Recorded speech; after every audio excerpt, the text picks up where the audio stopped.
when it comes to policy, only one answer could be, legitimate. Yes, we are going to serve. But when it comes to the change of the system, to the change of the nature of Israel, to change Israel from democracy to dictatorship, well, here we are going to say no, no, no. You served as Deputy Chief of Staff, you served as the commander of the Northern Front. You know better than I do and better than most of our viewers how sensitive it is when pilots do not come to serve, when special operations people do not come to serve. Share it with me in your words, what the consequences might be. Look, we are telling Netanyahu right now, take what the President of Israel is telling you. Stop all the process of moving forward with the legislative revolution, and let's sit and discuss it. If you want to preserve some sort of cohesiveness inside the Israeli society, you need to discuss to talk to the people. Right now, you ignore most of the people of Israel. Even your voters don't agree with such a brutal movement, and therefore you need to stop it. But I'm asking you about the consequences. I'll put you in your previous position as Deputy Chief of Staff. You get such a letter of 500 people telling you, I'm not coming starting this Sunday. What do you do? Well, it's not what to do with these, reservists. It's about tomorrow morning what the Chief of Staff is going to say to his, subordinates. And I can tell you the following.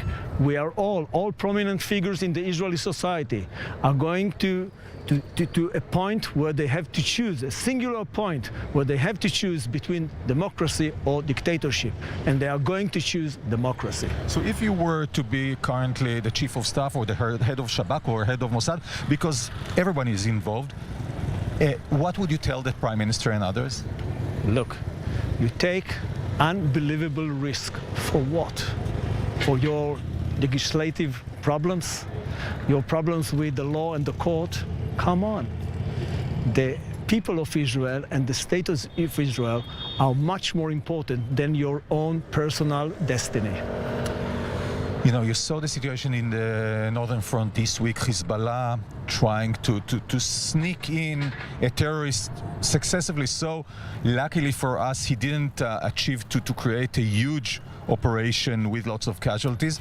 But this is very disturbing because Hezbollah might be feeling that Israel is weaker than it used to be, and it's time for it to operate against us. You are totally right.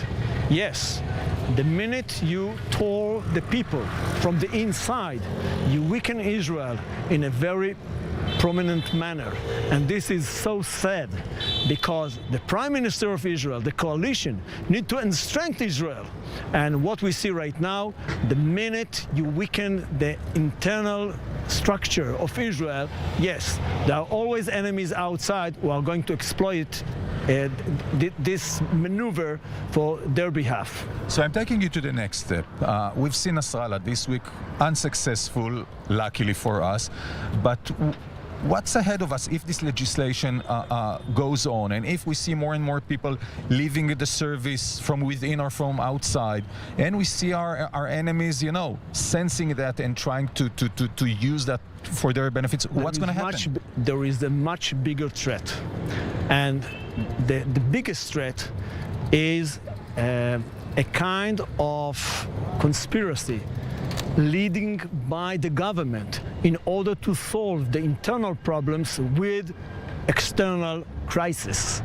And this is a historical measure used by dictators. So therefore, this is the one I'm afraid the most, and I hope, and I say to Benjamin Netanyahu, do not use the blood of our daughters and sons in order to solve your own personal problems. Let's take, the very polite way you're saying that and put it in more simple terms. You're saying that you're afraid that the Israeli government might go to war in one front or another in order to sneak from its legal internal issues? Yeah, I'm saying that, and this is the most prominent threat to the security of Israel right now, unfortunately.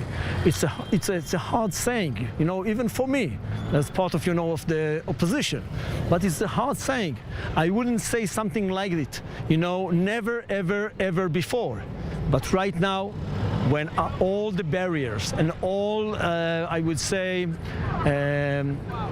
ethical considerations put aside in this you know, sensitive situation, yes, Benjamin Netanyahu and his government are the most prominent threat to the security of Israel.